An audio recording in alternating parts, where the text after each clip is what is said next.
Election मध्ये कल्पेश सोनवणे आणि त्याच्यासमोर एक राहुल ठाकरे हे दोन्ही उमेदवार म्युनिसिपल इलेक्शन लढले होते।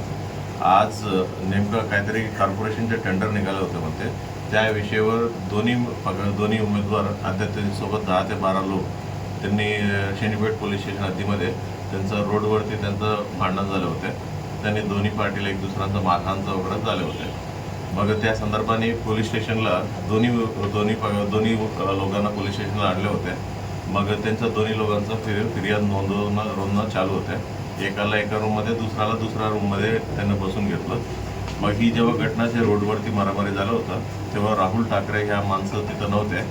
मग ते अचानकपणे पोलीस स्टेशनला आलं आणि जेव्हा ही फिर्याद नोंदवत असताना आणि माझं बहिणीला तुम्ही शिव्या दिला मी नसताना असं ते बोलत, म्हणजे त्यांचा जो फिर्याद नोंदवत होता कैलास सोनवणे, ते कल्पेश सोनवणेचे वडील आहे, त्यांना मारहाण केलं होतं। मग तिथं पोलीस स्टाफ होते त्या रूममध्ये आणि बाहेर पण होते। ते पूर्ण सिच्युएशन 2-3 मिनिटामध्ये आवरण्यात आलेलं आहे आणि दोन्ही पक्षाच्या लोकांचं FIR नोंदवणं चालू आहे आणि त्यांचं म्हणण्यानुसार FIR दाखल करू आणि पोलिसांतर्फे देखील आम्ही FIR नोंदवणार आहे आणि अरेस्ट आणि पुढील कारवाई आम्ही करणार आहे। त्यांच्या संबंधित लोकांनी टेंडर भरले होते म्हणते, त्याच्यावर ही वाद झालाय असं प्रथमदर्शी माहिती प्राप्त झालेली आहे।